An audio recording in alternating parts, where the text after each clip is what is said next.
सबसे पहले आपको रेलवे की ऑफिशियल साइट पर आ जाना है। यहाँ पर आप देखें आपको अप्लाई का ऑप्शन मिलेगा। इसके अलावा यहाँ पर आपको सारे जो नोटिफिकेशन है वो भी देखने को मिल जाएंगे। तो आप चाहें तो इन नोटिफिकेशन को पढ़ भी सकते हैं। तो हम आज के वीडियो में अप्लाई करने का प्रोसेस देखेंगे। तो अगर आपको नोटिफिकेशन पढ़ना है तो ये आपको इस साइट पर अवेलेबल हो जाएगा। सबसे पहले आपको अप्लाई पर क्रिएट न्यू अकाउंट करना। अगर आपके पास पहले से अकाउंट है तो आप डायरेक्ट फॉर्म भर सकते हैं। तो अगर आपने पहले कोई रेलवे का फॉर्म भरा है तो यहाँ पर बताया गया है कि आपको फिर से नया अकाउंट जनरेट करने की ज़रूरत नहीं है, आपका पुराना अकाउंट काम आ जाएगा। इसके बाद में सबसे पहले आपको अपनी जो नेशनलिटी है वो चेंज करनी है। उसके बाद में आपको आगे का प्रोसेस, नेशनलिटी चयन के बाद आपको अपना नाम लिखना है, फर्स्ट नेम, जो भी सारा डिटेल आप भरेंगे वो आपको 10th की मार्कशीट के हिसाब से लिखना है, रिटाइप करना है। अगर आपने नाम चेंज करवाए तो यस अन्यथा नो कर देंगे। उसके बाद में आपको अपनी डेट ऑफ बर्थ चेंज करनी है, रिटाइप करनी है, जेंडर चेंज करना है और वापस से फादर नेम लिखना है, फादर नेम को रिटाइप करना है, मदर नेम लिखना है, मदर नेम रिटाइप करना है।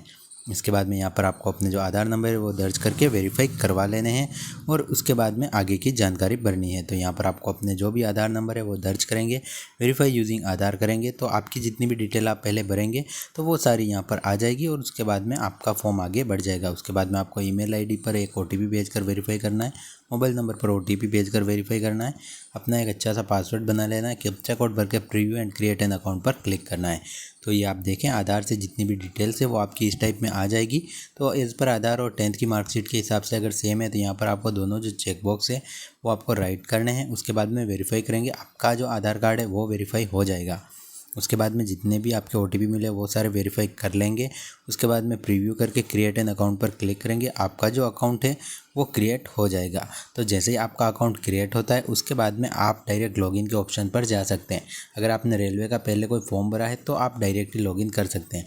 लॉगिन के लिए आपको अपने मोबाइल नंबर और आपने जो पासवर्ड बनाया था वो यहाँ पर आपको दर्ज करना है। उसके साथ में आपको अपना जो कैप्चा कोड है वो यहाँ पर दर्ज करना पड़ेगा। तो ये सारी जो जानकारी है वो आप फिलअप करके लॉगिन कर देंगे। यहाँ पर आप देखें तो ऑनलाइन एप्लीकेशन पर क्लिक करेंगे। सबसे पहले आप कौन से जोन के लिए आप अप्लाई कर रहे हैं, यहाँ पर अलग अलग जो जोन है वो देखने को मिल जाएंगे। RRB, तो यहाँ पर हम जैसे कोई भी एक चयन कर लेते, तो मैं आपको ऑप्शनल बता रहा हूँ, जो भी आप चयन करना चाहते हैं अपने हिसाब से सीट देखकर आप चयन कर सकते हैं। उसके बाद में आप यहाँ पर देखें तो आई एम करंटली वाला ये राइट करना है। उसके बाद में नेक्स्ट पर क्लिक करेंगे। सारी जो जानकारी है आपकी पुरानी, ये आपकी जो अभी आपने प्रोफाइल बनाई थी उससे आ जाएगी। इसमें आपको कुछ एक चीज़ भरनी, सबसे पहले आपको मैरिटल स्टेटस भरना है, उसके बाद में धर्म चूज़ करना है, उसके बाद में आपकी मदर लैंग्वेज चूज़ करनी है, एग्ज़ाम के लिए आप कौन सी लैंग्वेज चाहते हैं वो चूज़ करनी है। उसके बाद में दो कोई भी बॉडी मार्क आपको यहाँ पर लिख देने। तो मैं आपको सैम्पल के लिए फॉर्म बता रहा हूँ। यहाँ पर आपको अपना, अगर आप अनरिजर्व है तो अनरिजर्व जो भी आपकी कैटेगरी लगती है वो आपको चयन करनी है। अगर आप EWS चयन करते हैं तो वो आपको ध्यान देना, उसमें आपको कंप्लीट सर्टिफिकेट नंबर सब कुछ आपको डालने होंगे, कब जारी किया गया है। इसी प्रकार में आप अगर OBC चयन करते हैं तो OBC में आपको 2 ऑप्शन मिलेंगे, creamy layer, non creamy layer. अगर आप क्रीमी लेयर में आते हैं तो आप यस कर और नो का ऑप्शन आपको देखने को मिल जाएगा, वो आप अपने हिसाब से चयन कर लेंगे। उसके बाद में आपका अगर OBC लगता है तो वो सर्टिफिकेट आपको इसमें ऐड करना होगा, तो हम यहाँ पर अनरिजर्व कर देंगे। उसके बाद में आपका जो भी एड्रेस है वो आपको चेंज करना है। सबसे पहले आपको स्टेट चेंज करना है, डिस्ट्रिक्ट चेंज करनी है, अपना जो एड्रेस है वो यहाँ पर फिलअप कर लेना है, पिन कोड फिलअप करना है। उसके बाद में गांव का नाम यहाँ पर फिलअप करना है, टिक फॉर परमानेंट एड्रेस पर क्लिक करना है। ऑटोमेटिकली आपका एड्रेस इधर आ जाएगा। अगर आपका परमानेंट एड्रेस और जो प्रेजेंट एड्रेस सेम है, अगर आपका अलग अलग है तो आप अलग अलग भरकर सेव कर देंगे। तो यहाँ पर ये सारी जो डिटेल्स है वो एड्रेस की आप यहाँ पर फिलअप कर देंगे। इसमें आगे हम देखेंगे कि क्वालिफ़िकेशन की डिटेल और अदर डिटेल किस प्रकार आपको भरनी है। तो यहाँ पर आप जैसे ही नेक्स्ट करेंगे उसके बाद में आप देखें तो यहाँ पर आपको, आपकी एक सर्विसमैन है तो यस अन्यथा नो कर देंगे, PWBD है तो यस अन्यथा नो कर देंगे, आपको स्क्राइब की ज़रूरत है तो यस अन्यथा नो कर देंगे, EBC वाला जो आपके पास सर्टिफिकेट है तो यस अन्यथा नो कर देंगे, और उसके बाद में रेलवे में है तो यस अन्यथा नो कर देंगे। उसके बाद में आपको अपना अकाउंट में नाम लिखना है, अकाउंट नंबर कंफर्म करना है और नेक्स्ट पर क्लिक कर लेना है। तो ये सारी जानकारी आप जैसे ही करेंगे उसके बाद में आपको 10th की जो डिटेल्स है वो फिलअप का ऑप्शन आ जाएगा। यहाँ पर सबसे पहले आपने कौन से स्टेट से 10th की है वो भरना है, डिस्ट्रिक्ट भरना है, आपके बोर्ड का नाम आपको फिलअप कर देना है। यहाँ पर आपका जो रिज़ल्ट है डिक्लेरेशन वो कब हुआ है वो आपको यहाँ पर डेट लिख देनी है, आपका जो रोल नंबर है वो लिख देना है। उसके बाद में आपकी जो 10th की मार्कशीट है वो आपको यहाँ पर अपलोड कर लेनी है। तो यहाँ पर आप मार्कशीट देख सकते हैं।